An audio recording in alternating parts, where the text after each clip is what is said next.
I think there's so much opportunity with eVTOL and urban air mobility and what can happen there, but that's not going to be your kind of everyday high volume kind of travel. Right. I know, like when I travel, I'm just not a big fan of renting cars, right? So I love a downtown airport. If I take a quick Uber or I'll jump on a bus or a light rail, get me downtown, and then I can kind of navigate the downtown.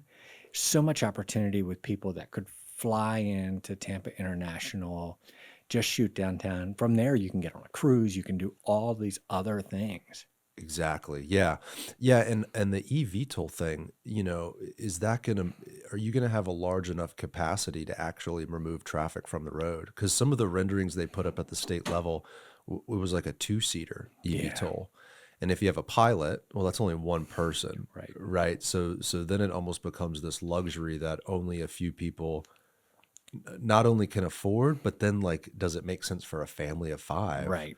So my whole thing with eVTOL is I love that it's a part of the solution, but Yeah. I don't know that it helps necessarily It's not move the the needle. solution. I Yeah. think at this point it's more of, hey, this is an innovative way to travel. I mean, I think about like anybody who's ever been to New York, you see those kind of helicopters flying up and down the Yes. Hudson, Yep. right? Like, could we get a volume kind of any kind of volume kind of going there in an efficient way? Because it's really going to be, I'm skeptical as to whether it's going to be a door-to-door type of a function or a hub-to-hub type of a function. Right. Right.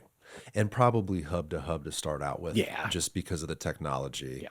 I mean, the future, if you think about the future of eVTOL, it's like the Jetsons really, where you kind of hop in this autonomous vehicle. There's Right. not even a pilot. And That's right. it kind of knows where you're going to go and it takes you there. That's right. That would be the real vision where you can really move the needle with eVTOL. Yeah. But we're probably far away from that. You've got to do the testing. The cool thing is it sounds like it's being tested here in Tampa Bay. It is. And, certainly Tampa International has a deep history on innovation of aviation. But even here in Florida, the regulatory environment is really prime for bringing in a lot of these innovative tech companies, a lot of these innovative solutions. You look up in Jacksonville. Jacksonville now has the first revenue service autonomous mass transit vehicle, right? So JTA is doing some really cool things with. They've created this innovation center, this autonomous vehicle center, and they're running revenue service with autonomous vehicles. Well, Florida has probably the best opportunity of anywhere in the country to be at the forefront of transportation. That's right. Just because of the demand coming here, right? All the metrics make sense for the private investment. It's funny though, because Florida is so backwards on transit. We're so car centric. We've got the big suburbs and the sprawl and all the highways and stuff like that. But that also breeds opportunity. Sure. And we're rolling, right? Yeah. Greg Slater, welcome back to the show. Thanks for having me. Appreciate you coming back. You're the CEO of THEA, and you were the former Secretary of Transportation for Maryland. Correct. And 2 completely different markets, right? Maryland with the suburbs of DC, the metro line, right? A lot of people use public transit there. And here it's basically non-existent. I mean, you've got HART and the bus line, and we've got our streetcar. We've got some iterations of it. But you always, every time I hear you speak or anytime we've talked or on the show, it's like you are very forward thinking in regards to transportation. And although you're the CEO of THEA, you really you look at this whole thing holistically. Like you recognize that, hey, although I'm in charge of THEA, you always talk about how THEA connects and works with other agencies. It's There's really nothing more important, right? Yeah. It absolutely, you think about like the formula of what we're trying to do and what we do every day. I think it's pretty simple. In my mind, it's pretty simple and obvious. It's one, we need to be out and be present and listening in this community. So we have to be everywhere because everybody we talk to is also a customer. We're our own customers. I talk to our team, like, I need you to be engaged. When you're using our system, I need you to look and see, does the grass need to get cut? Do we have a pothole? Can we make a safer connection here? The second part of that is really, we need this organization and what we do focused on where Tampa is going and not where Tampa has been. This is a different city. I came here 3.5 years ago. It's a different city today than it was 3.5 years ago, much less 10 years ago. So you think fast forward, infrastructure takes a while. So we've got to focus on where we're going. And then we've got to use that data to understand, looking at the growth. Where are people coming from? What are they doing? But the most important part of that, Garrett, is we have to make sure that the community is the lens in which we're making our decisions as an organization. Not the expressway and the community second, not the expressway and the city and the region second. It's the community. So when we're making our decision, we need to focus on providing a solution that lifts the tides of this community. And it's just a very different lens. Well, it's also in some ways like sandpaper. Like when you gave your presentation at the Downtown Partnership Annual Forum, this was a few months ago, you started off with a picture of the Selmon through downtown, and you basically said something about how it's incompatible. I Yeah. mean, with the future of a city, to have a highway ripping through the urban core, it's like sandpaper, right? So how do you balance that community focus with the real needs of our growing region? Well, you have to be willing to say, let's rethink this. And so, my goal has always been, okay, we've got an urban expressway. Let's redefine what an urban expressway can be. And part of that is making sure the community is the centerpiece and not the expressway. And so then you're rethinking where these ramps are, how they're transitioning and how you're activating the space under the expressway, how you're dealing with resiliency, how you're managing the travel, how you're a good neighbor with the residential areas. All of those things have to come into play. And they're huge conversations, right? Because THEA, and I really want to dig in. Let's go ahead and dig into this new project. So THEA is working on a 6-year investment plan. It's a $752 million investment into the infrastructure, and it includes so much. There's some additional lane capacity. There's an extension, I believe, that's a part of this plan down 301 in the kind of eastern part of the county. A new amazing sort of iconic bridge in downtown Tampa, which I can't wait to dig into that. Yeah. And then you've got the other opportunities off Meridian Avenue. I mean, all the real estate THEA owns, like people don't realize THEA owns a lot of property in downtown. We do. And so you think about it so when you think about this work program, there's a lot of purpose to it, right? So it's one, we're seeing a tremendous amount of growth. Now it has started to stabilize a little bit when you look at the data. So last 10 years, we have 80% more traffic today than we did 10 years ago, 80% more. And so over that last 10-year period, outside of a little shift here or there in the Gandia extension, we haven't made a tremendous amount of capacity improvements or really significant changes to the expressway. So 80% more traffic, 150% more in the last 15 years. And so you've got to deal with today's growth. You've got to deal with today's changing travel patterns. And you've got to deal with how you're foundationally going to deal with tomorrow's growth. Because the way you deal with tomorrow's growth is a very different way than you're going to deal with today's growth. Tomorrow, so the traffic of today we're dealing with a little bit more kind of traditional end technology. The traffic of tomorrow is really going to be managed with a tremendous amount of technology and AI and all of these other kind of tools that you've got in terms of the regional mobility and accessibility. Right. Yeah. I mean, I would imagine there's ways to track how many cars are going on the expressway. And so, maybe it's like what you've done with, what do you guys call that double road you have? I think it's called the Selmon. The extension or the reversible? The reversible one. So it's like, depending on the certain day and time, you can actually switch the lane of travel to get people in or out of the city. And I would imagine with new technology today with AI, like that becomes more efficient. Maybe even certain other lanes can be switched.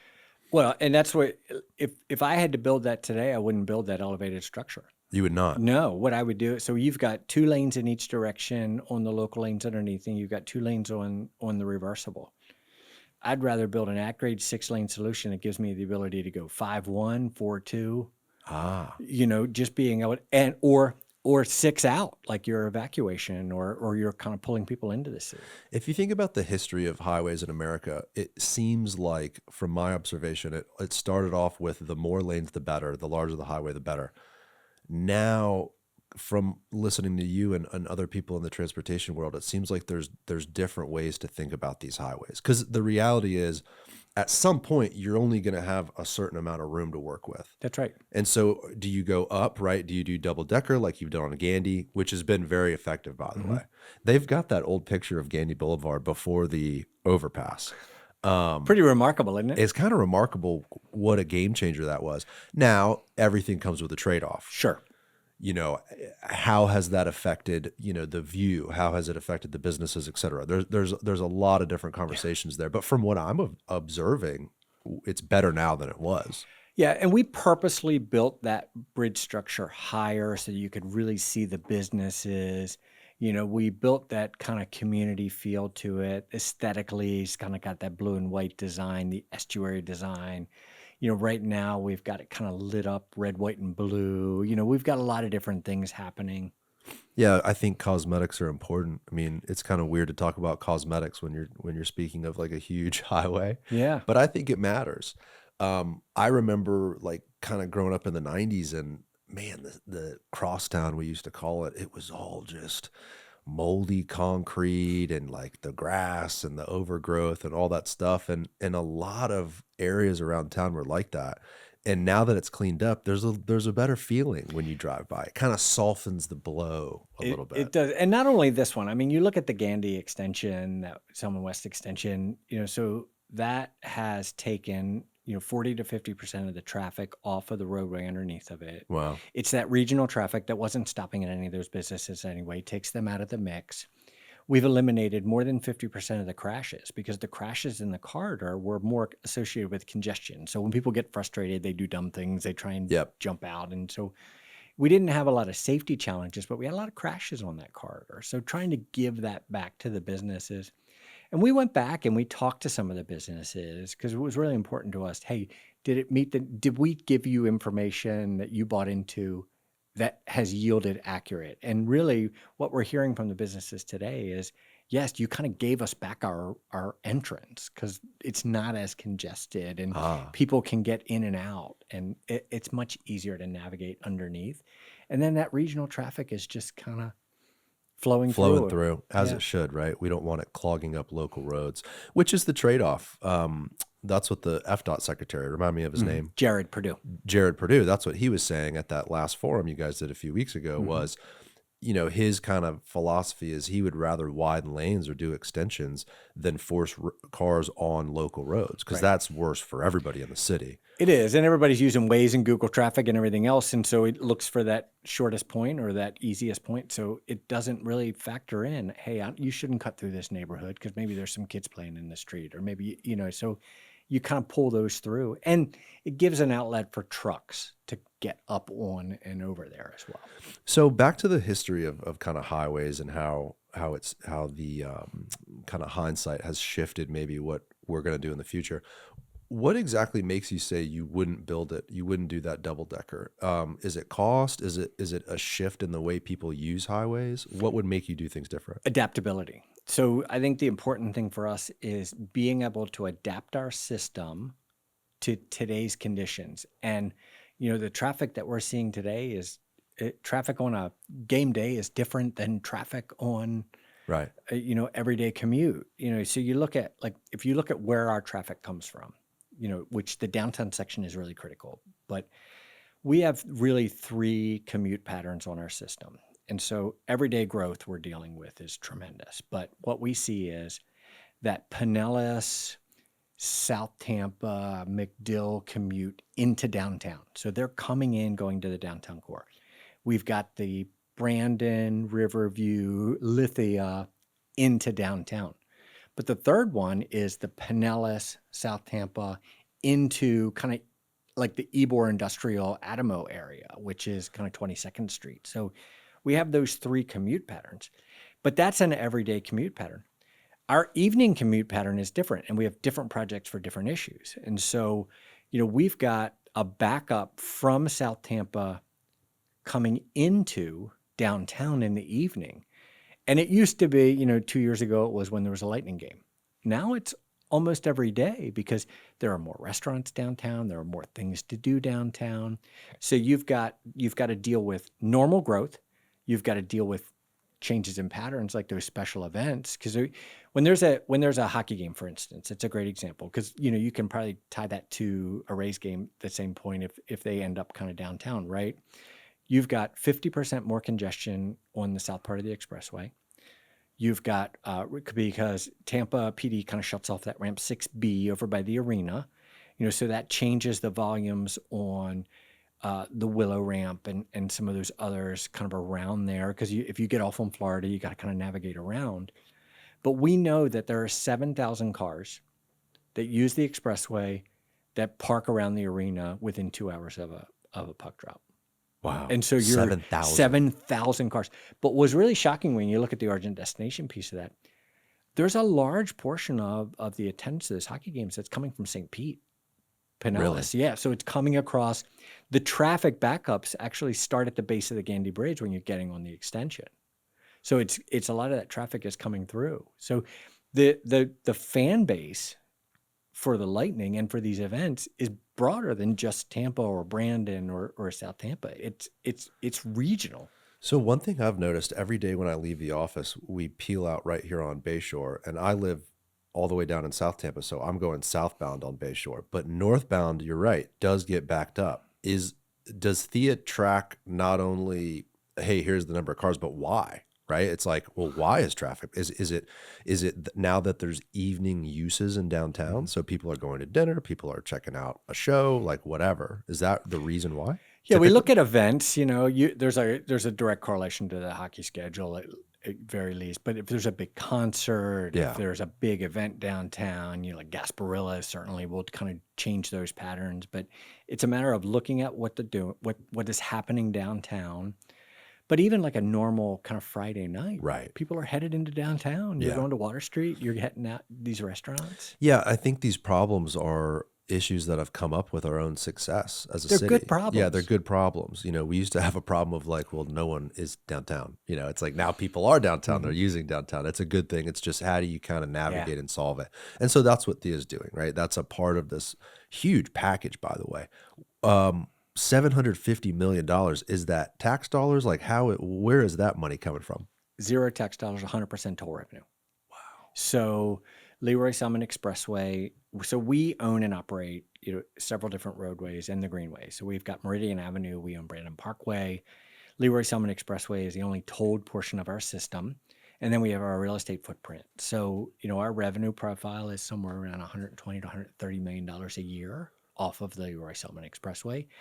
And the beauty of us and what our model is and our special district kind of statutory authority is the money that comes in on the expressway stays here. And so we invest 100% of that revenue directly back into this Tampa community versus, broader toll facilities that, the money will go up to Tallahassee and kind of then get dispersed throughout the full state of needs across the system. Because our system is so closed and really in this kind of finite area, 100% of the toll revenue that you pay on the Selmon Expressway gets invested directly back here. And so this project is using leverage of those toll revenues to accomplish what you need to accomplish. That's exactly right. So let's dig into this project. I know there's quite a bit happening here. David, pull up that main slide. So what should people be excited about? Because when you hear this number, it's a huge number. I mean, it's close. It's like a third of or 3/4 of $1 billion. That's right. You look at, so we've got, think about a few main projects in here. So, South Selmon capacity project, $370 million investment into the southern portion of the expressway. So we will rebuild 26 different bridges, including the Hillsborough River Bridge that is really kind of in between the new Pendry and the convention center. And then we will add a lane in each direction all the way through South Tampa on the inside of the expressway, not on the outside, but on the inside. So the outside footprint won't change.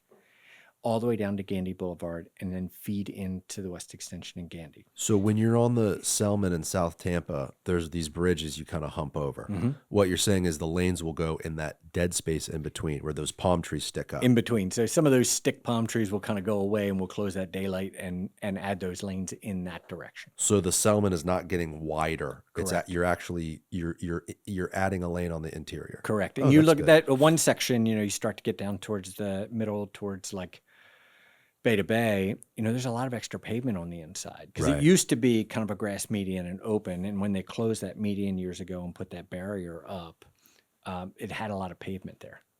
Interesting. That's good news, though. I think one of the things that makes highway widening or adding a lane intolerable for people is that it encroaches more on the neighborhood. Right. So although this adds capacity and although this adds a lane, you're not going out. You're We're kind of not. going in. We're not. And so what we're doing is we're going in, adding a lane in each direction. We're closing the envelope with noise walls. So all those residential areas through South Tampa will now have noise walls and that barrier protection from the expressway. We're going to lengthen some of the merge areas. So one of the challenges that we have on the expressway is a lot of the on-ramps and off-ramps were built at a very different standard. So they have real short areas to get up to speed or kind of merge off. We're going to lengthen those. We're going to try and add a little bit more shoulder, but we can do that without changing the outside footprint by just reconfiguring kind of the geometry of the roadway. So then you've got noise walls, you've got the latest and greatest technology, you've got another lane in each direction, you've got better transitions into some of those neighborhoods. So for instance, the Bay to Bay off-ramp. I'm not a huge fan of that free right that comes off of there because there's so much pedestrian activity, and free rights are a real challenge when it comes to kind of pedestrian activity. Free right? So you get off a ramp and you don't have to stop. You can just kind of flow back in through. And so especially when you have a crosswalk there, it becomes a real challenge. So we have to kind of alert the drivers. You need to kind of slow down because that area has really changed a lot. Yes. And then we're adding a park in there too. So we are adding 2 new dog parks at Bay to Bay as part of this project. And so, adding some community space, some open area recreational space, some parking areas, it's an area that we're probably going to have to use a lot for construction staging. So it's really about, hey, sorry we had to disrupt your community for a year or so, but as a thank you, we'll kind of add those. And that dog park that we have on Channel Side, Oh, yeah. there's always somebody in because it's in the shade. It's Got to be the covered. most popular in the city. It is.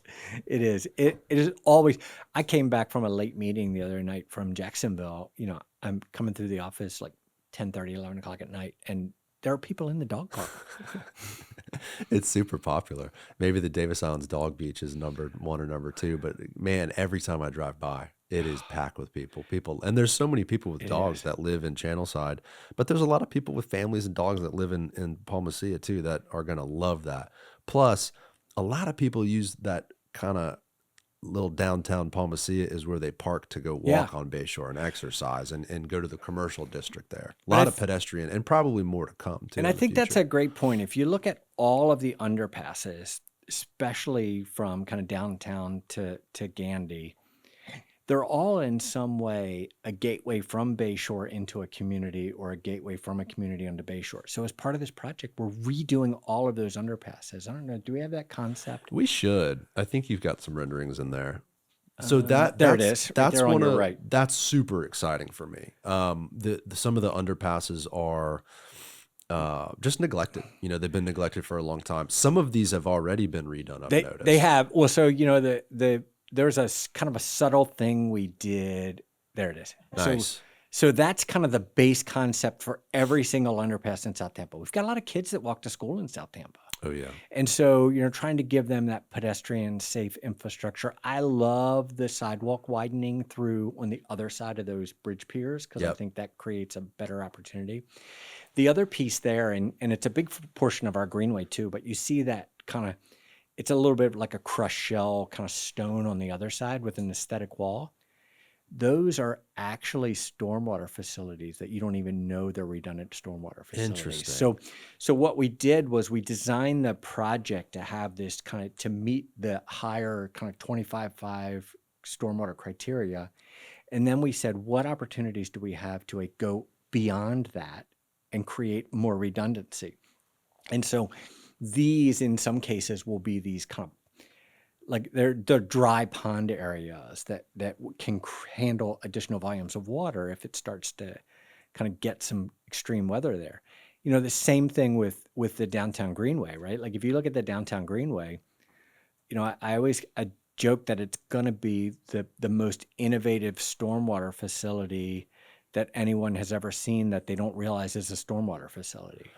That's super important in South Tampa. I think it's actually one of the most important things in my community that we need to focus on is Redundancy, just resiliency. resiliency. Mm-hmm. And not only storm surge, but mostly just our afternoon showers. Right. Now we've had, knock on wood, the most incredible summer in like decades, right? Not a lot of rain, no storms, but very typically every year we've got these big rainstorms and the flooding is horrible. So there's actually some stormwater improvements that go along with this project too. There is. If you go back a few images, let me show you something real quick. So this right here. So this is part of our 12th Street Park design. And so the 12th Street Park design is like, see this walkway here on your left? That's the pond that you might see on the back of Gold's Gym in Four Green Fields. God, that's nice. And so kind of creating more of an open concept there, taking redundant stormwater facilities, making it more resilient, adding in like smart pond technology, but then activating the space at the same time. I'm trying to find the gentleman's name that I saw speak at Cafe Con Tampa. He is in charge of mosquito control at Hillsborough County. Yeah, and I was just thinking, like, go back to that slide, David, where you've got the underpass. These will become hotbeds for mosquito breeding. Oh, yeah. You've got to make sure you treat them the right way. I was going to ask, he was talking about this really interesting product that's this long-term brick that as these stormwater ponds fill up, activates the brick and controls mosquitoes. Really cool. I'm sure you're way ahead of me, but have you had those conversations? That's not a conversation that I've had in terms of those bricks. But, sure. But I'm like all ears on something like that. Yeah, you've got to find a way to mitigate mosquitoes because, again, right, everybody wants people to use these. I mean, why widen the sidewalk if you're not going to think about that mitigation for mosquito control? Also, too, you spoke about maintenance when you were giving your talk, right? If you have something like this, like we see on the screen with the crushed shell, man, in a few weeks you're going to have weeds and you're going to have all those issues start to pop up. What's interesting is, and it was a very subtle change we made at the Expressway. So we had a asset maintenance contract for years, and about 8 or 9 months ago, that contract expired and we had a new contract come on board. When we put the new contract out, we did a couple of different things. We upped the standard. Instead of this base condition, let's shoot a higher standard here, and that is litter pickup. That is kind of mowing. The old contract did not include the underpasses. The new contract does. Well, the old contract, because it was some of the county roads and some of the city roads, were like, well, that's not really us. We've now built in performance measures for the look and feel of not only the expressway, but everything around the expressway in that envelope that have financial penalties if our maintenance contractor you have X amount of time to change a light bulb when the light goes out, pedestrian lights go out, or when the lights go out on the expressway. You've got X amount of time to deal with somebody hit a guardrail or litter pickup. Like there's a litter sweep on the expressway every single day now. So we've got a crew that just does a full sweep. And what was it with the old contractor? It was, when you can get to it kind of thing. There wasn't really a lot of financial penalties into it. Lot, though. And so, what you're going to start to see, and so what I talked to our team about is, one, you're going to see the contractor, and they've done amazing work. This contractor kind of step up, and they add more teams and add more crews. And then what you have is the pride and ownership of it, right? Like, okay, I take a lot of pride in the way this system looks, and you get that from top to bottom in your organization, and you get that in top to the bottom with the contractors that you're using.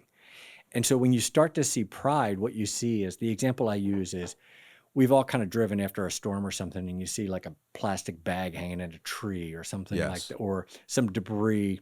What you get with pride is people won't drive past that. They'll pull over and get that off the tree, or they'll pull over and clear that storm drain because the little things matter, and you get them to take that pride. We used to give Joe Lapano a hard time because Joe would go out and walk the terminal.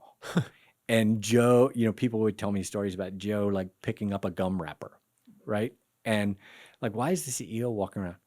That's pride, right? That is, and frankly, from a gum wrapper standpoint, I want every person that works in the organization to do it. I'm a big, especially this time of year, I'm a big fan of these walking meetings where like, hey, let's have a meeting, but let's go take a walk, right?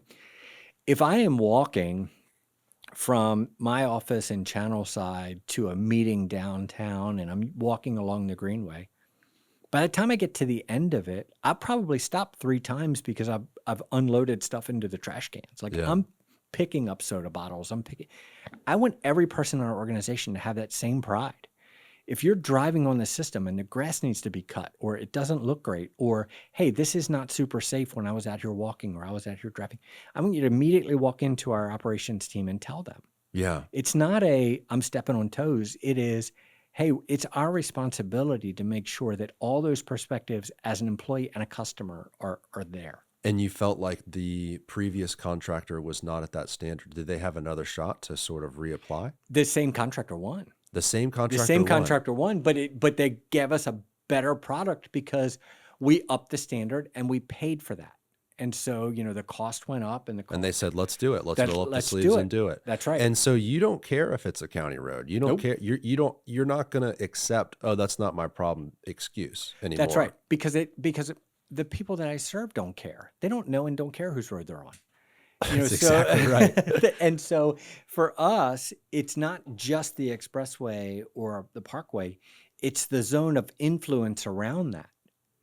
And so if you look at that envelope, can I go over and do 275 or even get over to Bayshore? No, but there's no reason why I can't look at that envelope around our system and say, hey, it's important here. This episode is brought to you by the official remodeler of the TBD podcast, Kohler House Remodeling Company. Built on the belief that every homeowner deserves a premium experience, Kohler House is redefining high-end home remodeling with their commitment to integrity, craftsmanship, and quality communication. Their work speaks for itself, from condos in the towers of Channelside to 100-year-old homes in South Tampa, creating spaces that are both stunning and functional. What sets Kohler House Remodeling Company apart is their dedication to not only transforming homes into beautiful spaces, but to elevating the standard of residential general contracting. From concept to completion, every detail is handled with care, ensuring a process that's as smooth as the results are impressive. To learn more, check out our partner's website at kohlerhouse.net, KOHLERHAUS.net. This episode is sponsored by Chansey Architecture and Interior Design. Rooted in the heart of Ybor City for over 35 years, Walt Chansey and his team are trailblazers in their field. Beyond their work across the United States and the Bahamas, Chansey has shaped some of the most iconic residential and commercial spaces that serve as gateways to Cigar City, including Casa Marti and Casa Gomez. What sets Chansey Design apart is their ability to preserve the soul and character of historic buildings while seamlessly integrating modern design and functionality. They blend tradition with innovation, creating spaces that honor the past while meeting today's needs. Check out their work at www.chanseydesign.com. So these maintenance agreements have been put in place with all of this stuff. Because one thing that I've witnessed is the city or the county or whoever is to blame will do a project, and then like 2 weeks later, the weeds pop up and they don't get cut. And it breeds this discontentment and like disappointment with where the tax dollars go. And there's a huge conversation nationally and at the state level, of course, we've all seen it, regarding government waste. Right. And I believe that the public is much more acceptable of the government spending money if they take care of it, if they put in the maintenance agreement, if they have the higher standard. Mm-hmm. Because then you go, it's worth it. Oh, it's worth it. It's beautiful. It's clean. It's nice. That's exactly right. And so I'll take it one step further. And that's why I'm so passionate about using data to kind of really guide us in a precise manner. The more we're using data, the more we can stretch every dollar that's entrusted to us. And the more our customers know and see how we're spending those dollars, the greater value we get. So if somebody drives on the expressway or somebody drives on our system and they know, oh, I can see those dollars at work. Like the construction in South Tampa over the next couple of years, are your toll dollars at work 100%? It's going to get messy, but when you're done, you're going to have, this is what you're going to see underneath. So nice. It's really, really nice. And so with this data, right, when you're collecting data, you also mentioned you're going to be implementing a higher level of technology. What does that mean exactly? Like, first question is, how do Yeah. you collect the data? And the second is, what technology are you implementing? Let me kind of walk you through. So that is all about tomorrow's growth and tomorrow's system. So, dealing with the growth that we see today, we've got three main projects that you're going to see over the next 6 to 10 years. You've got the South Selmon Capacity Project, which is the one that's getting ready to start construction today. You've got the Whiting Street Project that's going to take the ramp over by Benchmark Arena out and then put the new ramp over by like Embark Collective kind of area, and then reconnect the Whiting grid all the way over to Meridian. So another part of that grid. And then so think about Whiting will then be a pair to Bro-Rain and Cumberland. So you've got I know there's a picture of it in here somewhere. This one, yeah. David. Okay. Yeah. So this is the kind of the new ramp that will come down. And so you see you've got the dedicated protected bike lane along Whiting. Yes. So that is going to be that two-way infrastructure. You'll have 2 lanes that go away from the expressway, the same way you have 2 lanes that go towards the expressway on Bro-Rain. And so it's kind of that circular flow pair. And then, of course, this is kind of the Greenway crossing on Florida. So that'll come around and have that receiving lane. The loop ramp will still be there. And then you've got the Greenway that comes across here. Are they going to let you paint that side, the crosswalk green? Well, that's kind of the continental striping piece there. As long as you're within that kind of MUTCD. That's still that policy is. I mean, that's to me a dramatic shift, right? How FDOT has said you can't have any sort of coloring other than your typical road markers. But the problem with that is, like, wouldn't it make a lot of sense to have this green path? So first of all, pedestrians know where to go, but really most importantly, so the traffic flow, the people in vehicles go, oh, this is the Greenway crossing. Let me be sure there's no people. This, as it's described right here, where you've got this green, I think is no longer allowed, correct? I think part of it is, as long as it's in kind of the official manual for uniform traffic control devices, then you can use it. That what they want to get away from is geometric designs and those types of things that tend to be distracting to a certain extent. Now, I would argue that some of these pavement markings that we use can be, I don't want to say distracting in a good way, but calming. Yes. You know what I mean? Like if you can squeeze a car a little bit or something like that, yes, then it can have some traffic calming on these pedestrian rich areas. Then really the third project for today's growth we have is the East Selmon project, which is adding an additional lane in each direction, kind of out towards, from downtown out towards like 22nd Street, out towards Bypass Canal, out on the east side, really dealing with that growth out there.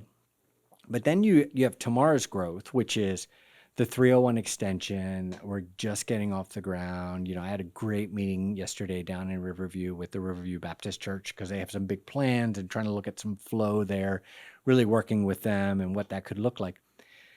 But you think about tomorrow's growth. So you could drive through our downtown, stick your hand out at your window and touch the convention center, right? So, but the advantage that we have is the amount of traffic that starts and ends in that downtown viaduct. So I call it the downtown brain, right? So if I can build enough intelligence into that and enough intelligence on origin destination, so I need a 360-degree view of our customer and our system.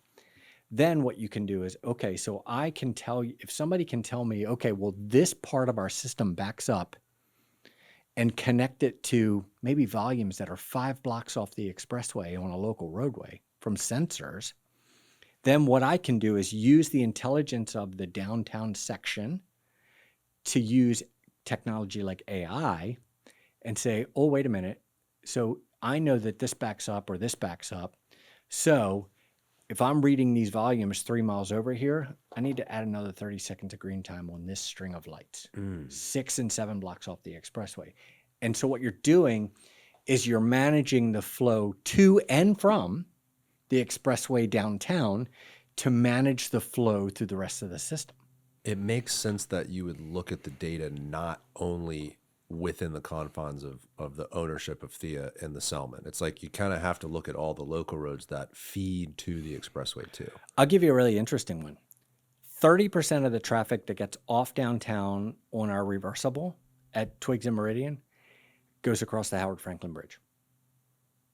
Whoa.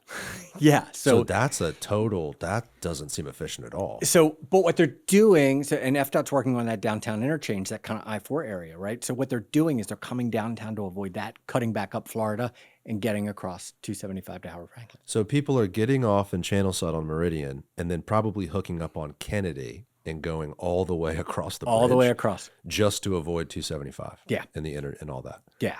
And now there's some relief coming there too. You know, they've got that downtown interchange that's coming. Yes. And billion-dollar interchange, yeah, right? It's huge. That should be a dramatic impact. And what was really exciting to hear the other day was they've planned on some sort of right-of-way necessary to feed through some sort of people mover from the airport to downtown. So it's like there are these plans in place. That's the thing too.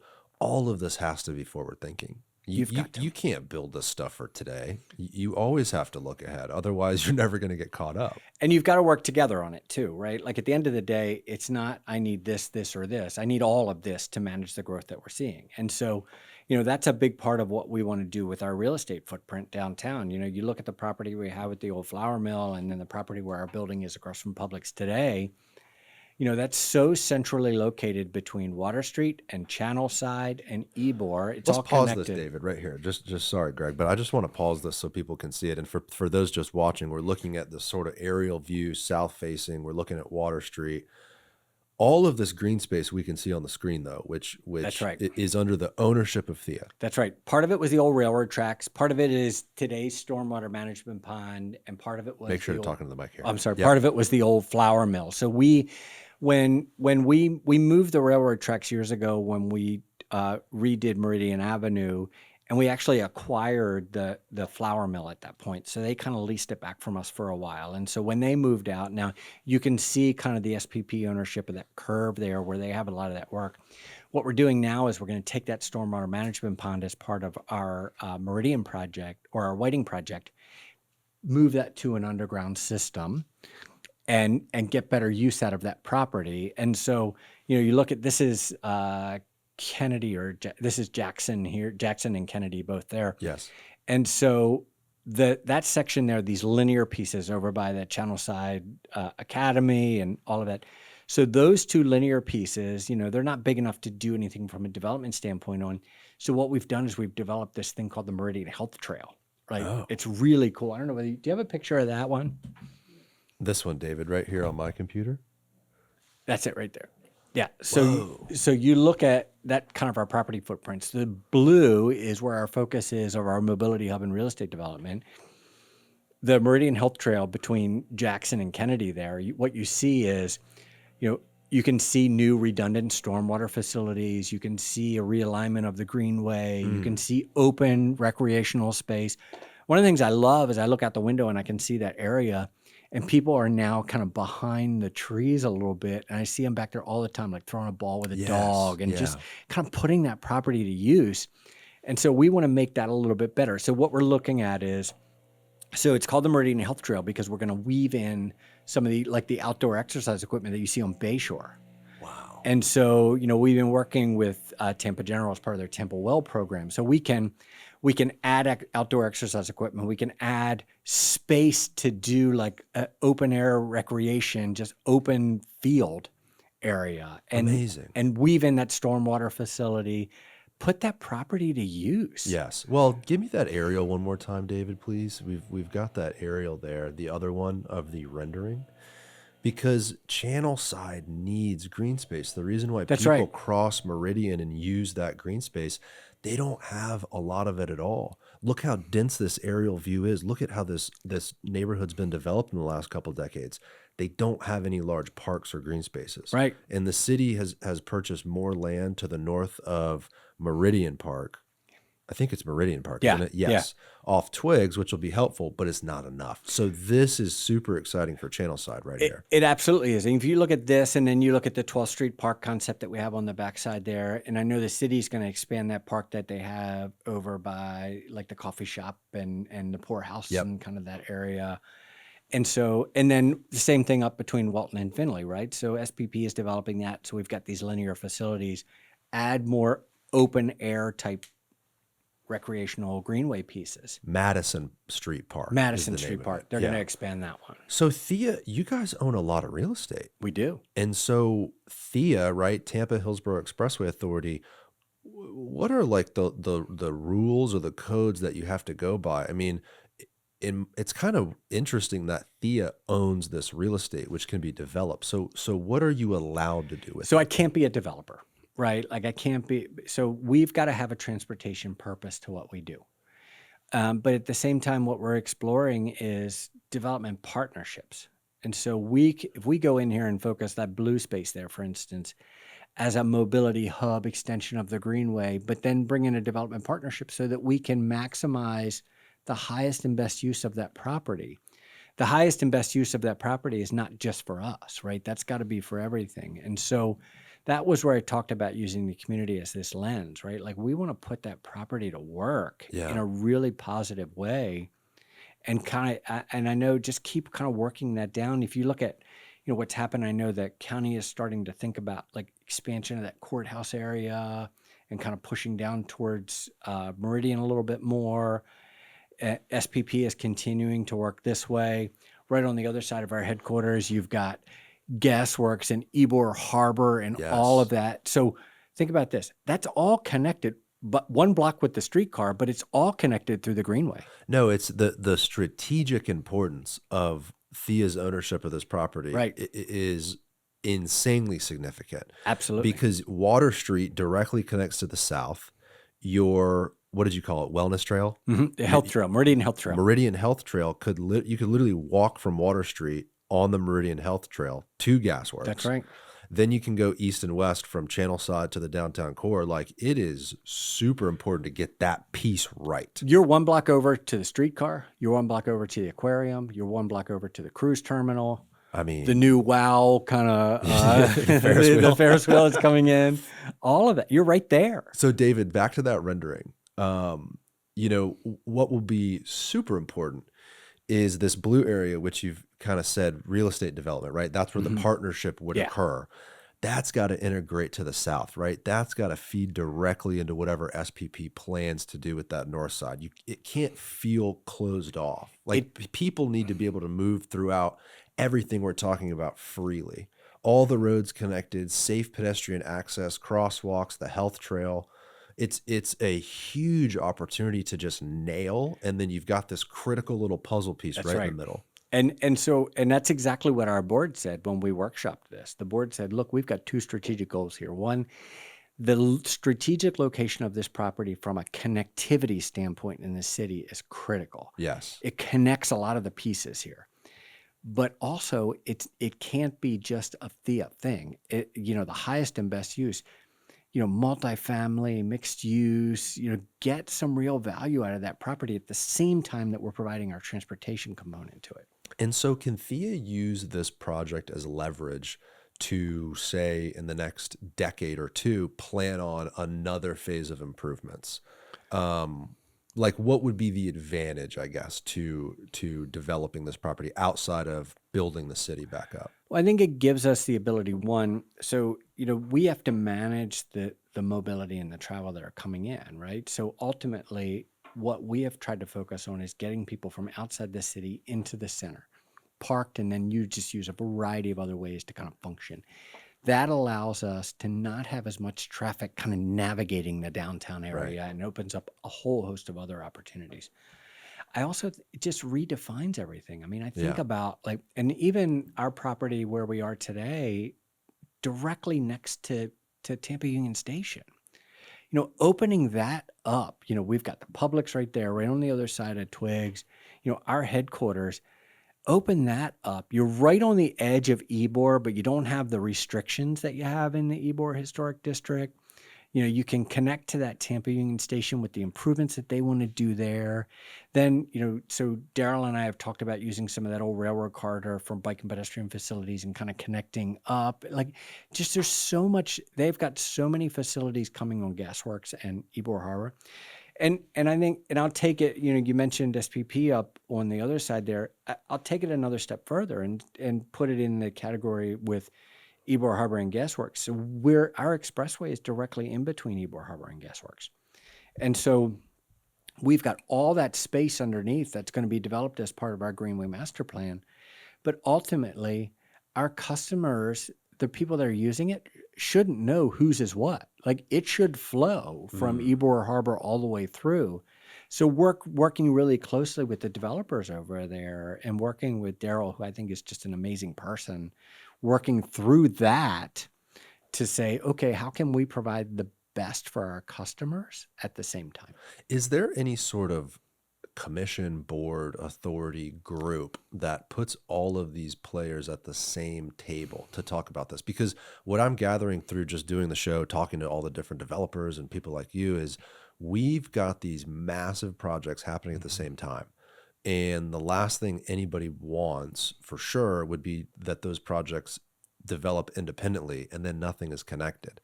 The opportunity is that everybody works together and it all flows, right?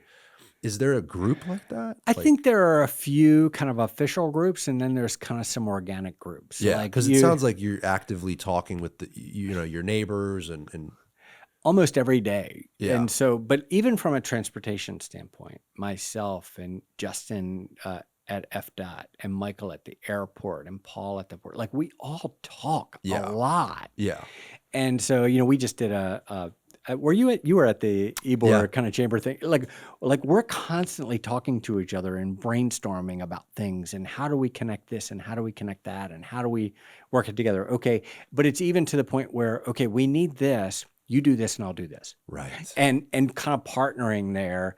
But then you have other groups like Tampa Union Station's a great example. You've got the Friends of the Union Station that are really kind of driving a lot of that revitalization there, but it's a city asset, so the city's in that conversation. Yeah, Gerald McCants was just on the show, and he spoke about their big plans at Tampa Union Station. And if you look at this map David has pulled up, I mean, you might be talking about one day someone getting off at Tampa's main train terminal, crossing one small street, Twig Street, getting on the Greenway, the wellness trail, and like walking to get lunch at Water Street and then hopping on a cruise. I mean, there's a cool vision unfolding here in the urban core. It's really cool. When I look at Tampa Union Station, I just see so much opportunity. Yeah. You've got to really do it in a way where you really respect and honor the historic nature of that facility, and then kind of find that balance of creating the opportunity. And in the best case scenario, monetizing some of that opportunity to create other kind of opportunities for investment. And, if you look at even like I worked on Penn Station in Baltimore for a while, and that was going through kind of but when I worked on Penn Station in Baltimore, we were also thinking about the rail service, right? So we had the old B&P tunnel, which is now the Frederick Douglass tunnel, and investment there. But part of that investment in Baltimore was, okay, how do we fix this tunnel, redevelop this station, so that then we can create all day, every day rail service between Baltimore and DC in under 30 minutes. Wow. And so because, okay, you create the opportunity. So, but then you've created an opportunity of higher paying jobs in Washington, D.C., more affordable residential in Baltimore, the opportunities there, because you've closed the gap on mobility. The accessibility metric is closed. But I think about Tampa Union Station, I think about Brightline, I think about all these other things that we can connect all these dots and open up the Tampa job market to Orlando talent, and the Orlando job market to Tampa talent. Right. And it's so close. It's so close. And, Everybody jokes that location is almost irrelevant at times, but just close the gap. The greater window of Tampa's an opportunity. hour from Tampa. Yeah. Right. Well, it's like you working in the Northeast and being the Secretary of Transportation for Maryland, I would imagine you've gathered knowledge and experience that's applicable to our growing region. We're behind just in the scale of time than the Northeast, but Florida has interesting opportunity in transportation because Orlando is so close, and we have these markets that are so close that are so significant. I mean, between Tampa and Orlando, God, what the population's probably at least 6 million plus. You have, if between those two markets, I bet it's one of the number one places in America of tourism. I mean, there's so many reasons to connect the two in a more fluid manner, and all we have is I-4, and That's it's right. completely backed up. And I know there's some They are. improvements coming, but tell me about, like, what do you think your greatest lesson, being the Secretary of Transportation from Maryland and now being in your role, which sounds like is super dynamic here at THEA. I mean, when you describe what THEA owns and these opportunities, that's dynamic, man. Like, you can be creative and very forward Mhm. thinking in your role. It's not like you just have to worry about the Selmon Expressway. Like, That's there's right. there's many, many more opportunities to take advantage of. That's right. And so, the way I look at it is we can greatly contribute to the success of this region and the success of downtown in particular. But that doesn't mean we should dictate the direction of downtown. So how do we go out there and engage with the community leaders, engage with the communities to say, all right, what are you trying to achieve? Because I can do what I'm trying to do 15 different ways. Mm. But if I can do one of those that really helps everybody else succeed, let's do it that way. How do we connect all those dots? I mean, the key really what I learned over the course of my career is, one, you have to, first of all, the most important lesson I ever learned is to always listen like you could be wrong.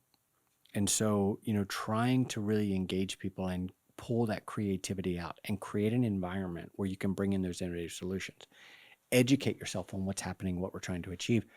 But, I've worked on a couple of really big things that are scalable. And one of the things that I really enjoy about Tampa, I mean, there's so many, the list is long, but I really underestimated how much I would enjoy kind of living, working, playing, serving in one community, right? And Tampa, I'll call it Tampa Bay community, but it's that one community. Like, so when you're running a state DOT, there's a lot of different communities. I mean, the Baltimore market was different than the DC market, different than the Lower Eastern Shore market, different than kind of the western part of the state that was more kind of Pittsburgh and West Virginia. It's just very different needs. So you weren't really living, kind of working and playing in one. You were trying to focus on all of them and then connectivity between them. What we have here is just this unique way to, one, serve this community as an urban expressway in a very different way than we served this community the last 20 years. But two, greatly add to the success of this community, the momentum. And when I look at this region, I see nothing but opportunity. An opportunity to enhance, but it's also an opportunity to redefine some things and really show the rest of the country, hey, you can have an urban expressway Yeah. that isn't a great barrier in the city. Right. You can have this if you really focus on the right lens in which you're trying to define it. Yeah, it's interesting to look at, like, how can this expressway through the urban core be a good neighbor? Like, and the answer to that question is basically what we've talked about today, where it's like, look, it is what it is. It's here. Let's maintain it. Let's pick the trash up. Right. Let's give it a fresh coat of paint as often as we can. Let's make the underpasses clean. Let's activate the underpasses. That's right. Activating the underpasses is really interesting because a lot of people on our platform, whenever we put out a video about walkability or this new exciting thing, it's 80 degrees or 90 degrees and no one wants to walk outside. Well, this is kind of an interesting way. I've got shade. Yeah, you've got shade. You've got this nice shade. And I wonder the best way to integrate parks under an expressway. Like, how do you take advantage of that shade? Do you have an area where people can sit and have lunch? Do you have, Right. like we've talked before a little bit offline about like some sort of kiosk where you could buy like an ice cream cone or, Hmm. like a little Yeah, moment for people to stop in the shade and activate that space? The reality is it does get hot here in Florida. that's right. And you certainly see park numbers go down in the summer. Like when it's super hot out, there's not a lot of people Hmm. outside. Today, you're funny. You're like, yeah, I parked a little further away because it's so nice out. Like you made that extra couple blocks just because it's beautiful outside, right? But people want to be outside here. And interestingly, this expressway with all the room underneath it, Hmm. because it's not built up, Right. right? You've got that opportunity. So this entire corridor, what we're looking at here, there's 5 zones, Right. is all going to basically be what? Like a linear park That's through right. the urban core. Through the urban core. So think about like Highline, Mm, New York, Underline, Miami, yeah. uh, but a much bigger footprint. Because the one in Miami is kind of under a rail line, so it's a tighter kind of footprint. This creates a whole different other opportunity. Like for instance, if you get over towards like Camels, and I think that's just on the edge of kind of Zone 2 and Zone 1. We've got over by the Selmon statue, like, That's the building. yeah. Camels And is zone so 1. across from that is the Selmon statue. Underneath there, uh, up to Morgan, one of the concepts that we have is like, an outdoor kind of stepped area where you can have a public meeting. Ah, Like put in the AV, just plug in. yes. And so, when you get over towards like Embark Collective, like, so I went over and talked to them and said, we're going to redevelop this. The offices from Arden Mills were back there, but this is wide open. What do we want to do here? And what I heard from them was, our businesses that are in Embark Collective, sometimes they just want to get out and walk and think. So how do we create areas where there's a little bit of white noise, like water and features, and just kind of give them a bit of a peaceful space as much as you can under Sure. an expressway, but Sure. give them a peaceful space to kind of walk around a little bit. And just activate it and keep it up and make it part of the community. You guys can obviously only do what you can control. The other issue we need to solve here in the city is some of the codes are antiquated and they don't line up with connectivity regarding this trail. And so the example I can think of is on Whiting Street, that new development that doesn't include any parking. Is it 801 Whiting? Yeah, one then tight footprint there. Yes. It includes no on-site parking Mm-hmm. and sort of an exchange, right? It's connected to the bike trail. You've got some bike parking there and stuff like that. Is it on this Whiting and Yeah, Jefferson? it's right there. It's tight. It was illegal to directly connect that kind of bike parking to this linear park. Like it was against the city code to do that. Now, I don't know Was those. it? Apparently, that's what Christina Costa was saying. She worked on the project and helped try to put the whole Okay. thing together. She's Walk Bike Tampa, right? And Yeah. so we've got these codes that are not sort of caught up with this new Mm-hmm. way of living. Right. The land development code here was last comprehensively updated in 1987, and it's been kind of piecemealed Sure. and put together since then. And we're working right now on this total rewrite, which is fantastic. The challenge is the in between. Mm-hmm. Man, you would have loved to see some sort of a direct connection where someone could flow right out Right. with their bike. And I didn't dig in with her on the details, and I might be butchering a portion of that, and I apologize if I am, but I believe there were certain challenges because Sure. of code conflictions. Yeah.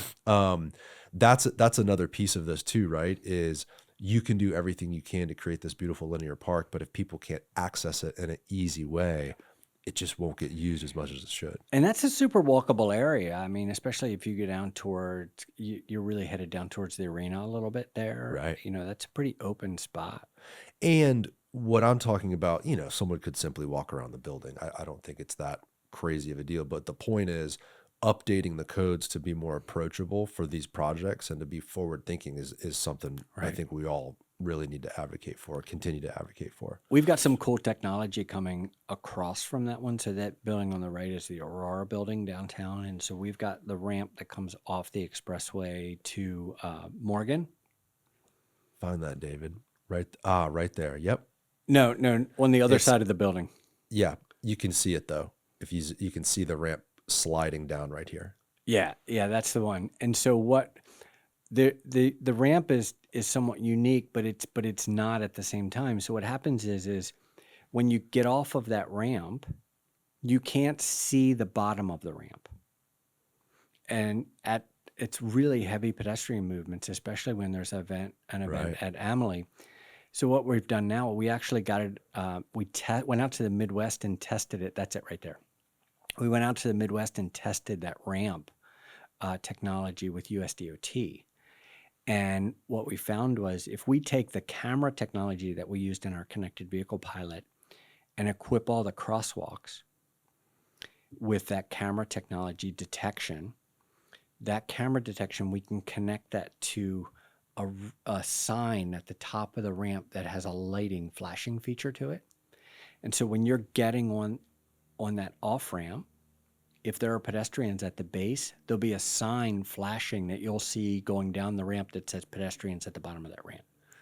That's amazing. So really using that intelligence and saying, okay, you're now transitioning, talk about how to be a good neighbor. You're transitioning from a high-speed expressway mental kind of headspace to now I'm entering a dense urban environment where you getting from point A to point B in your car is not the top priority. Right.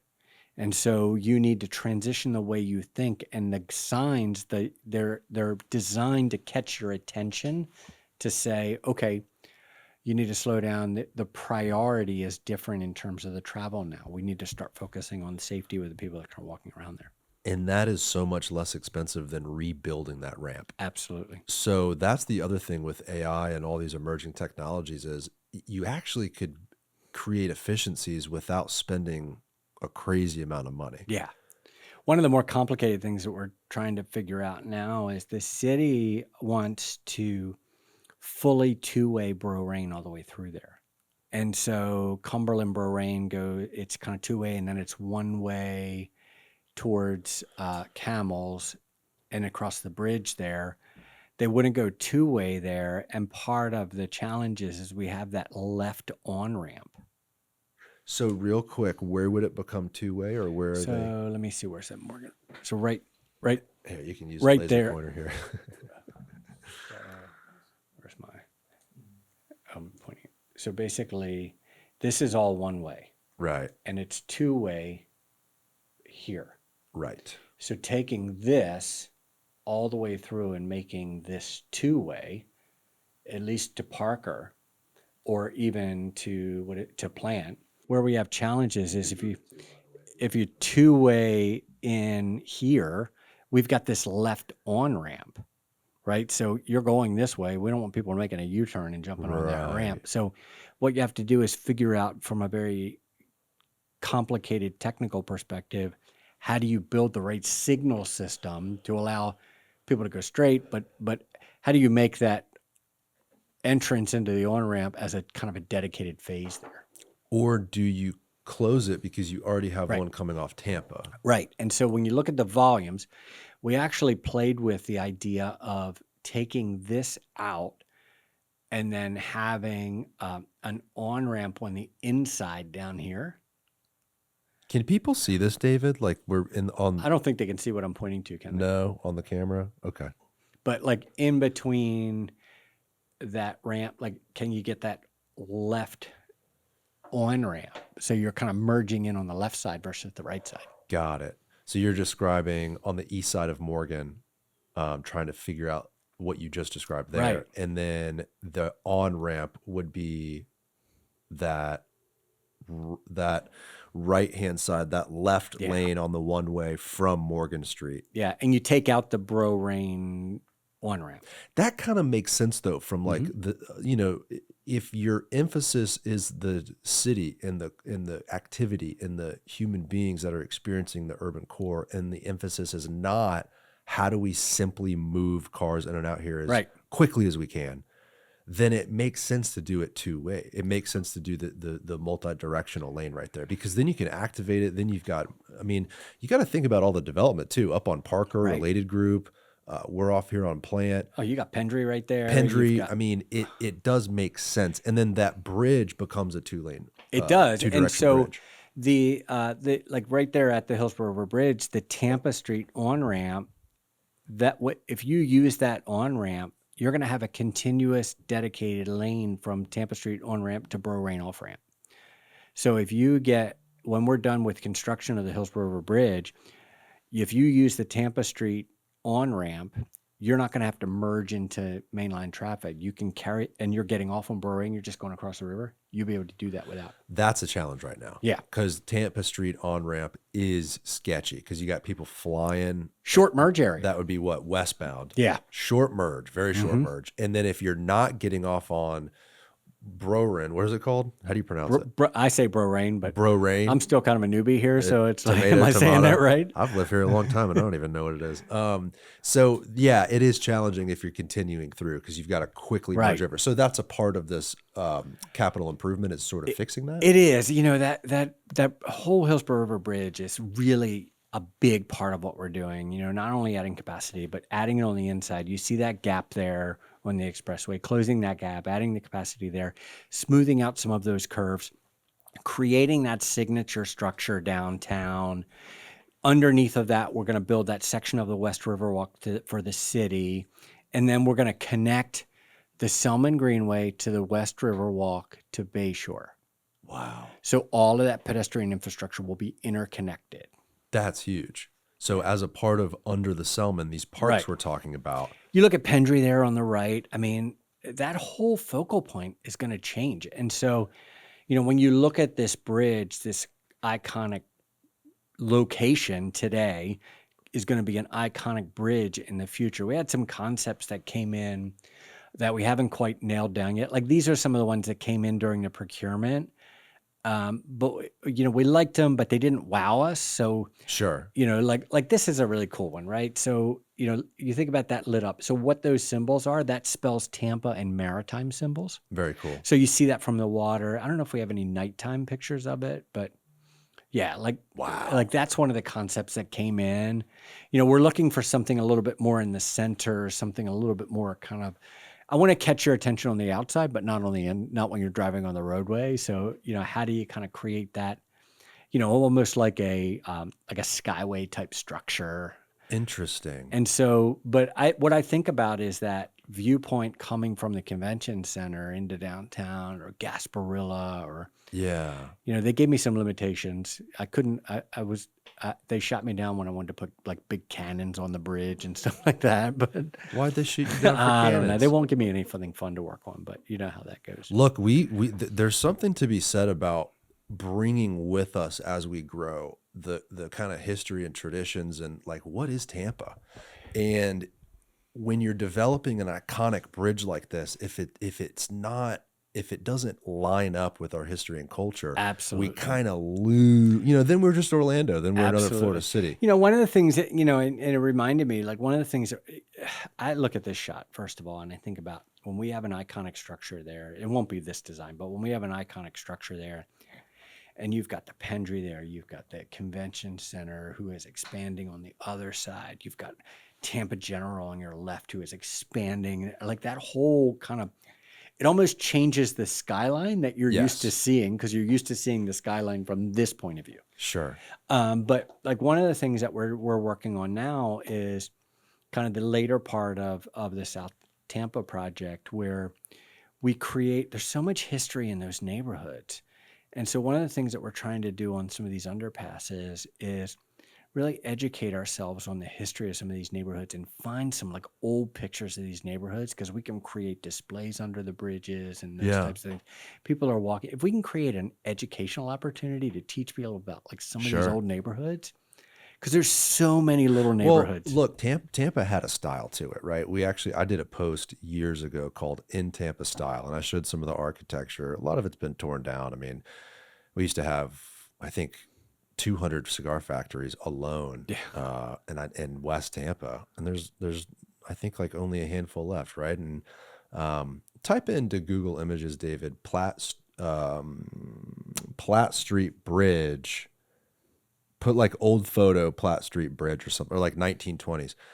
Tampa had this Moorish, forward-looking architecture that almost had like this Mediterranean Palm Beach sort of style to it. And so if you look at this bridge, David, like look at the one with Tampa General Hospital in the background.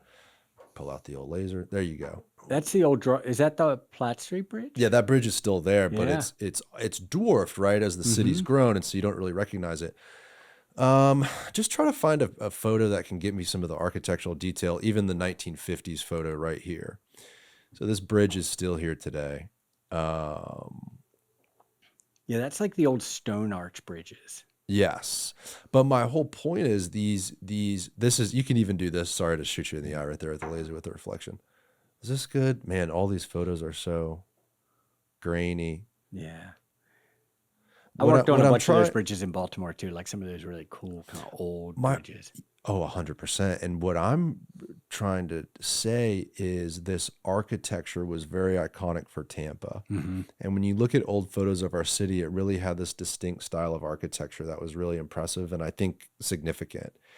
If we develop these underpasses in this new bridge and it's just like this like Florida pink flamingo type thing, then I think that's a step backwards. And so it would be really, really interesting and maybe wishful thinking to sort of incorporate a nod to Tampa architecture. There was an architect from the 1800s that he was actually the architect of the Tampa Bay Hotel, which is now our iconic Plant Hall, right? University of Tampa. He also was the architect of the Hillsborough County Courthouse. Have you seen a picture of the old courthouse before it was demolished? My wife works at University of Tampa, so I'm trying to see a lot of that. What, is she a professor?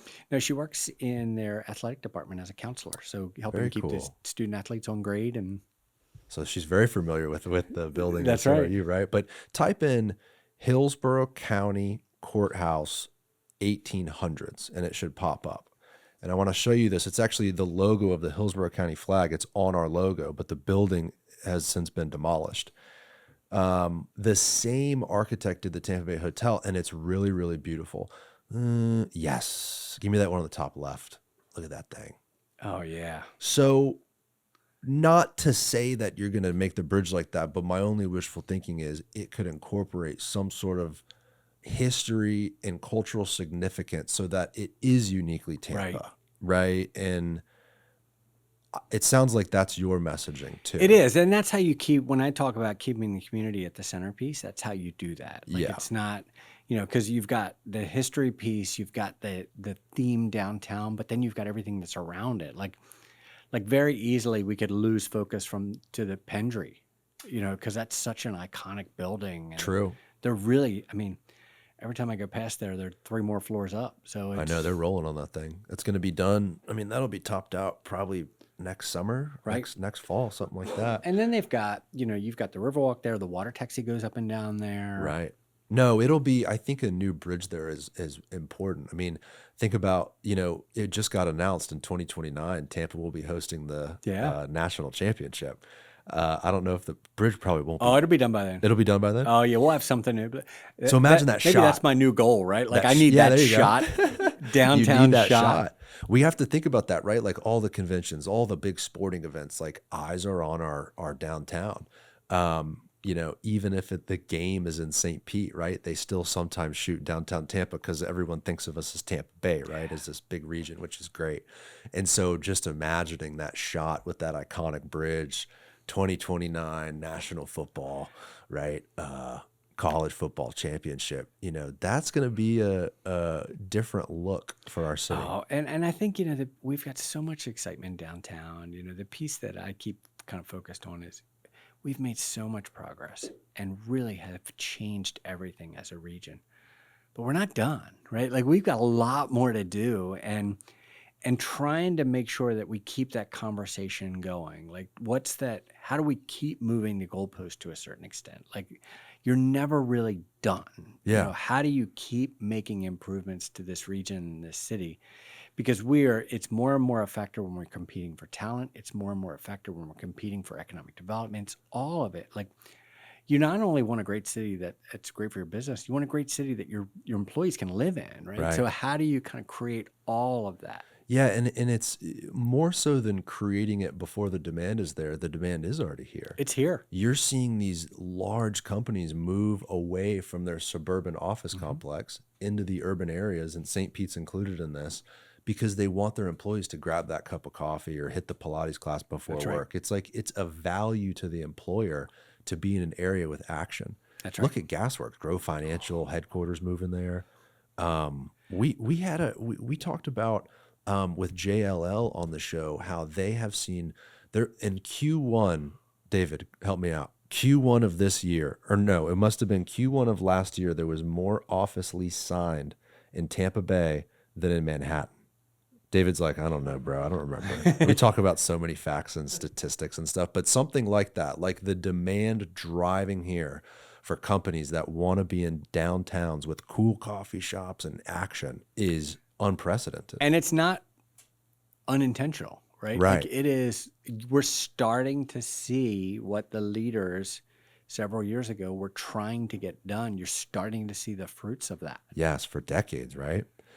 This real estate development partnership that THEA has the opportunity to do here, can the money generated be used? I think you mentioned it actually has to be used for transportation. Right. So can THEA use these dollars generated for that multimodal center in this area? Yeah. Yeah. And so we have to have it, you've got to tie it back to the revenue source, which is the expressway. And so, when I look at the multimodal center, I think it's an opportunity for us to use people from the expressway into downtown, that regional piece. But at the same time, like the county is really trying to redevelop some of those old kind of strip malls and looking at economic development opportunities.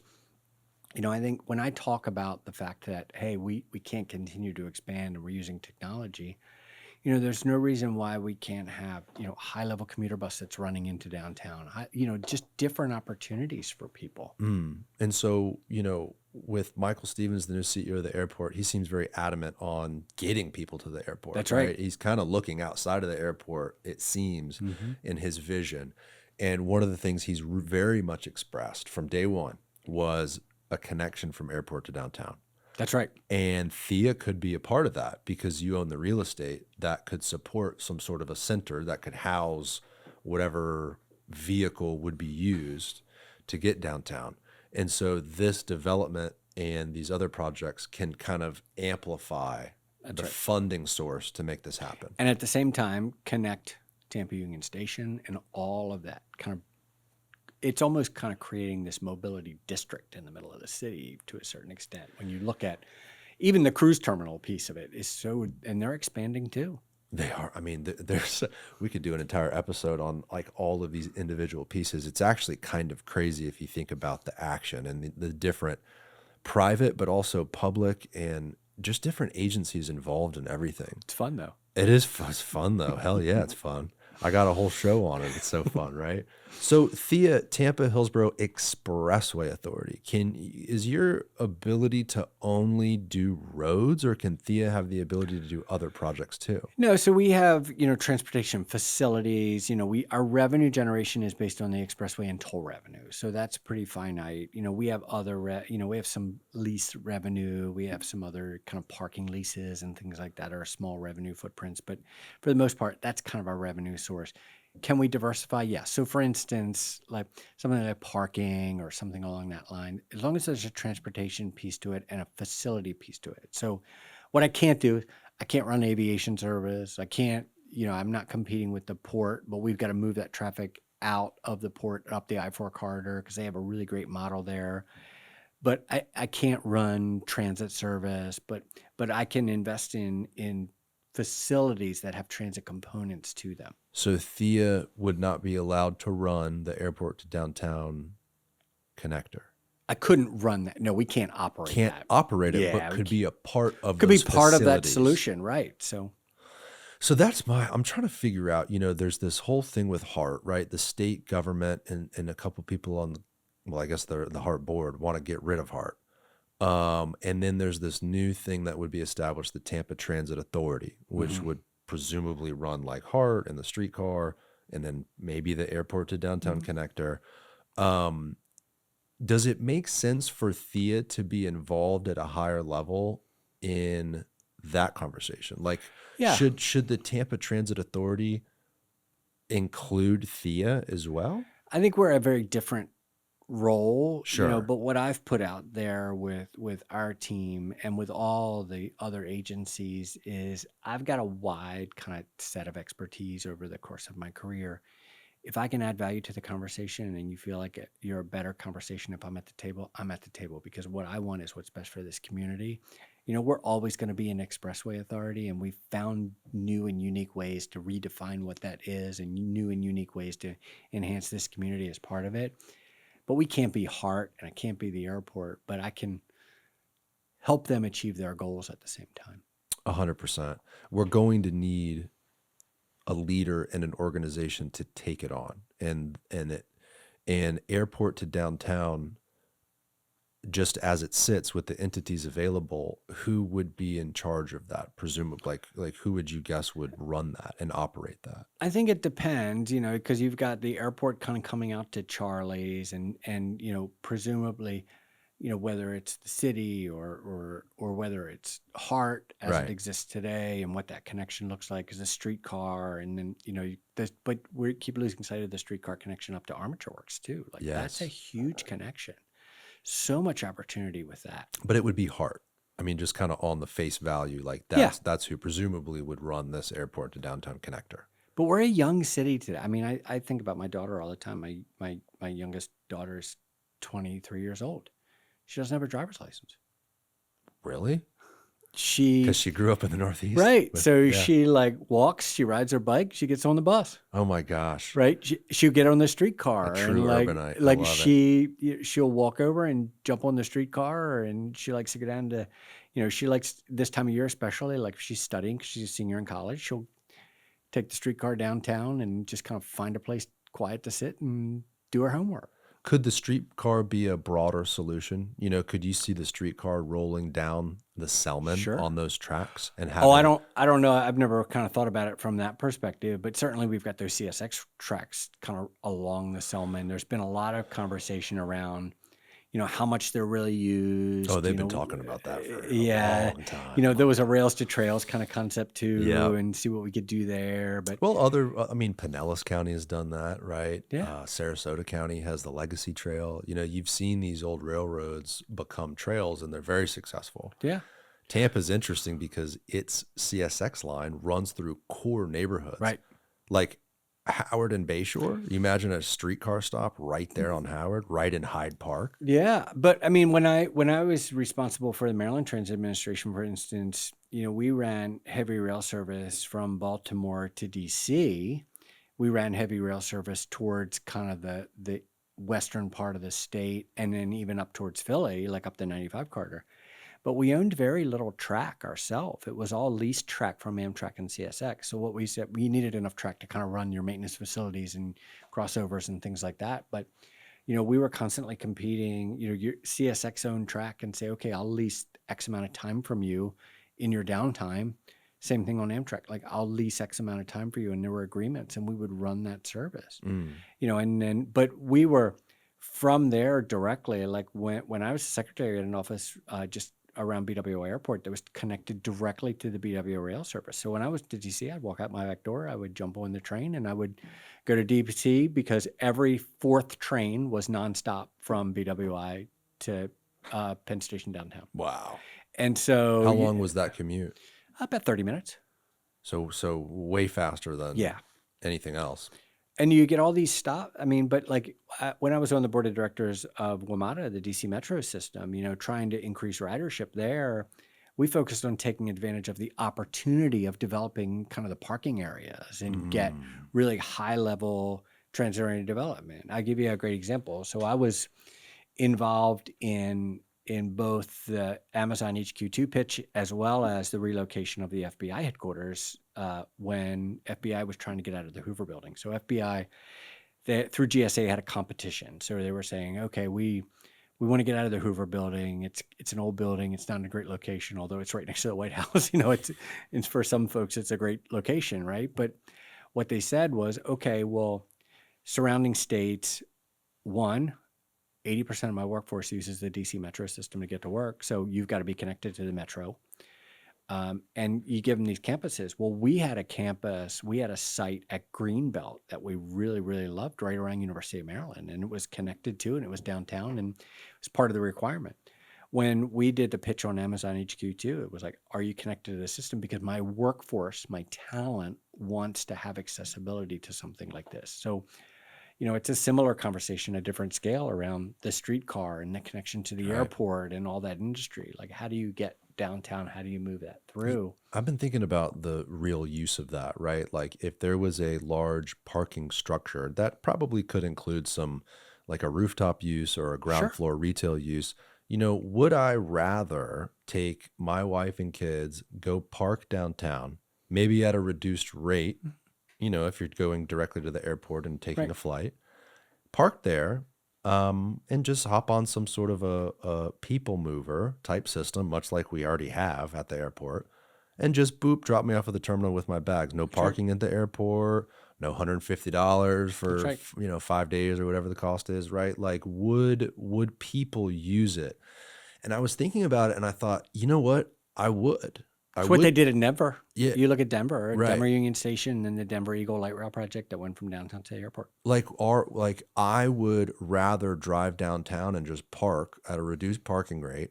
I've got all the bags ready. And because it goes direct to the airport, with the airport's partnership, you could figure out a way to have some sort of express. Like, maybe maybe there's even a sort of like bag check at the downtown terminal where it's super easy. You get checked in there or something like that. Right.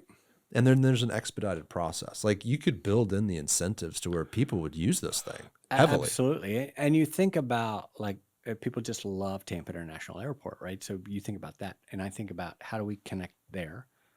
Then all of a sudden you're looking at a potential rail connection between Tampa and Orlando. And then, it's a day trip to your family on the train to Universal or Disney. Exactly. Or, there's just so much opportunity that we can, there's opportunity there that we just have to connect. And the leadership is there to connect it. I think the leadership is there to connect it. The right people are having the conversations on not only how to connect it, but how do we figure out how to deliver it? Right. There's never been a shortage of ideas on how to do it, but the challenge has always been how do we think about delivery and innovative financing in a very different way? Well, the capital's the largest question, right? Like how do you fund this? So you've got the Regional Infrastructure Accelerator, the grant through the federal government that's set up here in Tampa Bay. Tampa Bay EDC is running that. No, the Tampa Bay Partnership. Tampa Bay Partnership is spearheading that and organizing that. They've got a independent contractor on board that's helping them navigate it. We've talked about your experience with private equity dollars and funding some of these big projects. I think you mentioned the Purple Line. Purple Line, yeah. Explain that. That's interesting. Purple Line is a light rail line, suburbs of DC. It tended to be a little bit of a very challenging project when it came to delivery. It had all kinds of legal challenges.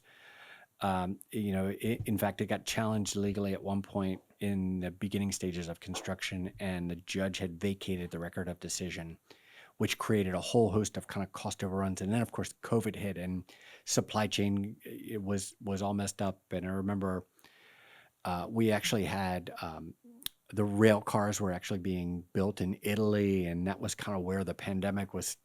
And so, it was just but it's such a great project. And that project was done with private equity, state funds, and federal funds. So if you look at half the project was private equity.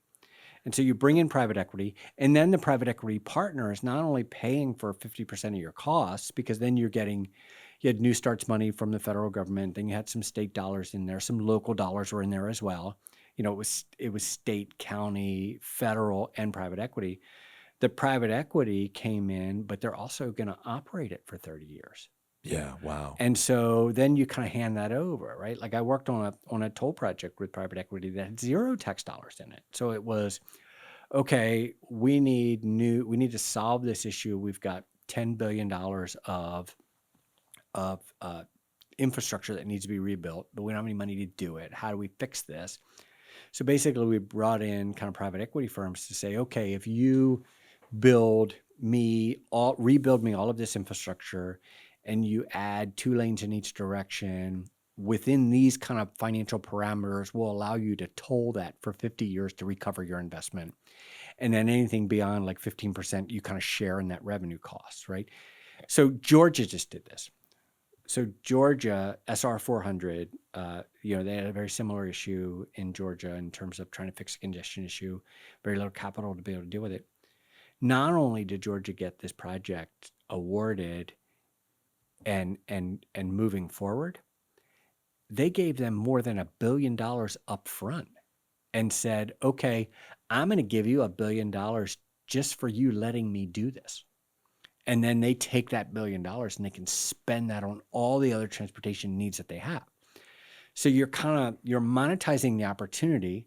You're bringing in the private equity. The criticism has always been, okay, the cost of capital, why is the cost of capital so much? But even if the cost of capital is 15%, for instance, on the private equity, if you've got to wait 15 to 20 years to save up enough capital to be able to afford it, inflationary factors are going to be greater than that 15% return on the private equity piece, and you get the infrastructure now. That's the biggest thing. You get can it start now. the project now.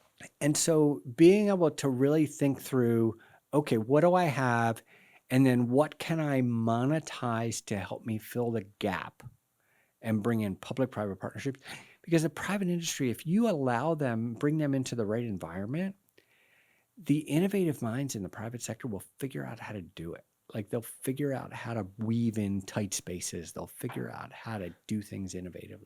And they're contractually obligated to service this thing for. That's right. But that's an interesting guarantee for 50 years. It is. And in all realities, the deal probably gets negotiated 10 times over the course of that 50 years. But with different politics, et cetera. Yeah. But it shows you, with that $1 billion upfront, that tells me private equity is hungry to do these deals. They are. And so what happens, what I've seen is you bring in these private equity firms. Sometimes they stay long-term. Sometimes they don't.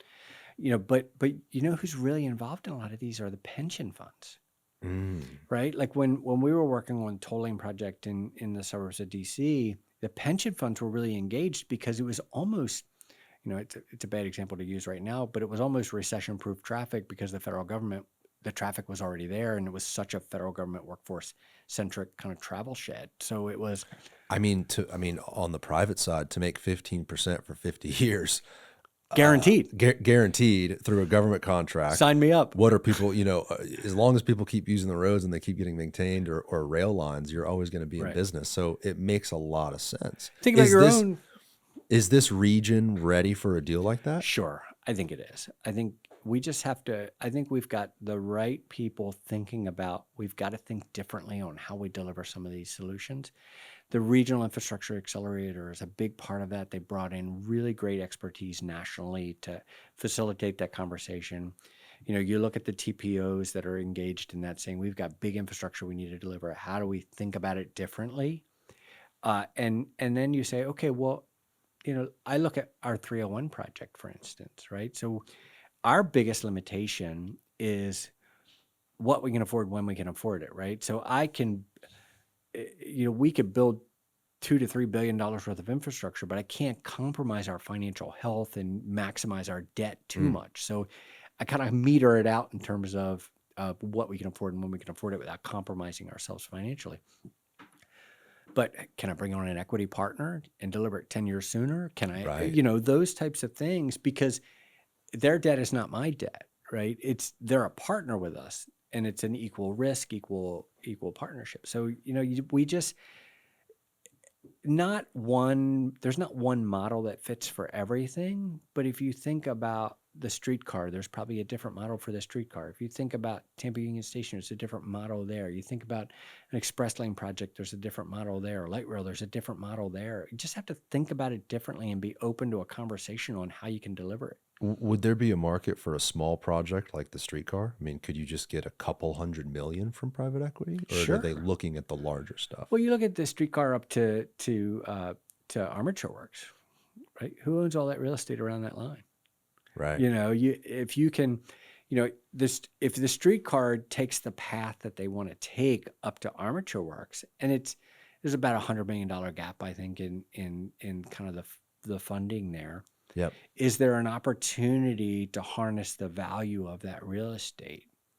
When I worked on the Silver Line in Virginia, on the WMATA system, the light rail line was under construction and the economic development was just booming around it. And so, okay, well, now I'm going to take the streetcar up there and we've got, okay, does that open up economic development opportunities for some of the real estate around it?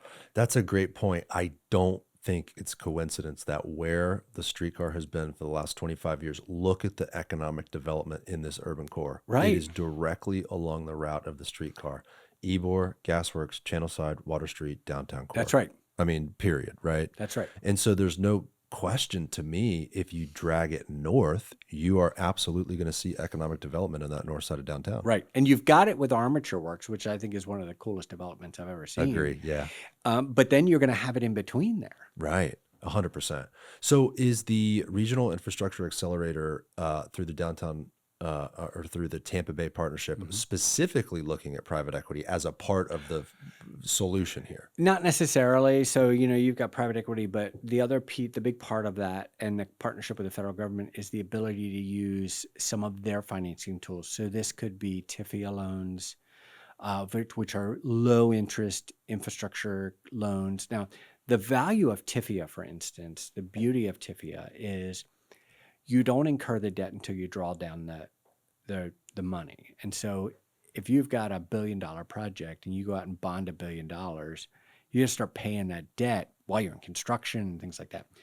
Well, THEA allows you to, one, delay kind of the debt service a little bit and say, okay, well, I want to build this, but I'll start paying the debt after the revenue service is in place and after I've monetized this. So it allows you to kind of have some flexibility in building the infrastructure, but also manage the packages that you're doing. Yeah, and it's easier to drive forward when the money's spoken for. Yeah. Hey, we've got the money. Let's figure out the best way to do this. That's right. And then the other piece too, like there's a very kind of simple way to do public-private partnerships with private equity called availability payments. And so availability payments, let's say, and it's very similar from a bonding structure. But so for instance, let's say I know we're going to get $10 million a year in federal aid for the next 50 years. I can't spend year 25's federal aid, but if private equity comes in and funds it up front and say, okay, you get the money when it's available to me, and you use that to pay it back for the return on investment. So you're dedicating, formula funding that you're getting every year, and getting the infrastructure now, which is, I think, the critical part of it. I totally agree, and I'm not sure we can accomplish what we need to accomplish regarding transportation holistically in this region without some sort of a creative financing solution. I mean, 100%. How many decades have we done the studies and done the plans and had the ideas? You're going to have to come to the table with an alternative form of financing to actually get these projects done. And at the very least, we have to have a conversation about them and saying, Right. okay, because it may not be a great fit for some projects. Some projects may still follow a very traditional type of a scenario. But wait a minute, let's solve a problem together and say, okay, well, I need this piece of infrastructure. Yeah. But I need it now. Right. And I don't have the money. So that's the problem we're trying to solve. Like, so how do we solve that issue? And you look at all the different options. And if you put it out there, the market will come to you. Well, that's what I was going to ask you. Are you seeing private equity brokers or pension funds or firms coming in this region and looking around going, wow, you guys have the need, huge demand for transportation. That's right. You've got projects on the table. Let's talk. Are you seeing the private equity firms come here? I am. I'm getting more and more kind of calls from people that I've worked with over the course of my career saying, hey, what's the environment like in Tampa? I'm hearing there are some things, a great example is over the summer, the National Conference of Mayors was in town. Yeah.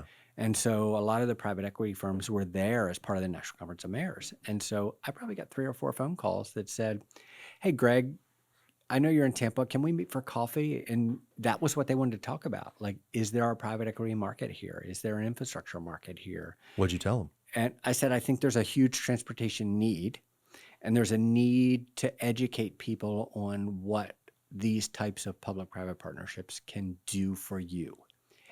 And so that's when you start to see, like, the National Governors Association has a great program that educates people on educates elected officials, specifically governors, on these types of things. Because you know how it is. You know, whether you're a governor, whether you're a mayor, whether you're on city council, county commission, you've got these terms. You know, maybe you have a 4-year term, but year 3 you figure it out, and then all of a sudden you're focused on reelection. So, you know, we need these tools to be able to kind of provide our leaders in this region, you know, hey, we can do it this way or we can do it this way. But it's really all about having a conversation. What's the problem we're trying to solve? Mm-hmm.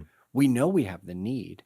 What's the problem we're trying to solve? Is it a deliverability? Is it a market issue? Is it a money issue? Education to the public too, because I think, has a deal like this ever been done in our region? Has there ever been a large private equity transportation project been funded here? I don't know that there's been one here in kind of the Tampa Bay region. In Florida at all, do you know? I'm not certain. You know, you look at, there's a couple of really big, I mean, Denver Eagle was a public-private partnership, you know, so I worked on the Purple Line, you know, I worked on a public-private partnership for a third 50-foot berth at the Port of Baltimore, you know, those types of kind of private equity coming in. So this is sort of a new market. It is. Yeah.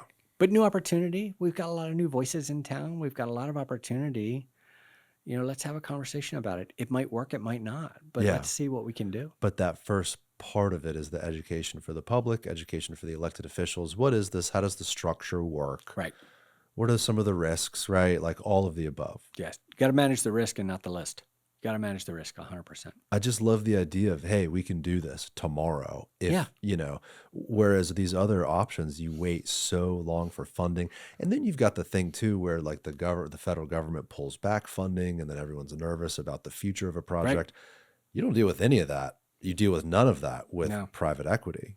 No, it's complex when it comes kind of the back end, especially if you have an issue on it, you know, you've got to resolve, because you've got kind of it's not just 2 or 3 people at a table trying to solve an issue. You've got the equity partners, the bondholders, you got all of that. And so the other thing that the Regional Infrastructure Accelerator opens up is private activity bonds, and being able to kind of jump into some of these different pools of money, tax exempt bonds, you know, those types of things. And so how much private equity was used in that Purple Line project you were talking about? I'm going to I hope I'm close, but I think it was around 50%. Around half of the money for that rail project was private equity. Yeah. Would that project have gotten done without that private money? Yes, but at what cost, right? Like, so the key is, without the private equity, then you've got, and so, you know, Purple Line's a $4 billion project, $5 billion project. So without the private equity, you've got $3 billion worth of needs that aren't going to get done. So you're going to pull that money from somewhere else to solve that issue. So how do you, the beauty of private equity, the beauty of somebody like us, like the Expressway Authority, is I'm not drawing those tax dollar transportation dollars. They can be used somewhere else. And so, you know, if I can build a $400 million expansion of the expressway in the southern portion, that's $400 million that FDOT doesn't have to worry about, right? They can focus, or the city or anybody, they can focus on other things. 100%. Yes, that makes complete sense. I look forward to tracking that whole thing, the Regional Infrastructure Accelerator, how that all ends up. And I would imagine that they'll have some sort of a presentation on some findings. And it seems like we are closer as a region than ever to actually moving the needle and getting at least one of these projects, especially airport to downtown. Airport to downtown sounds like it's absolutely on the table. And I think I'll take it a step further. I think we're talking more as and I've been here almost 4 years.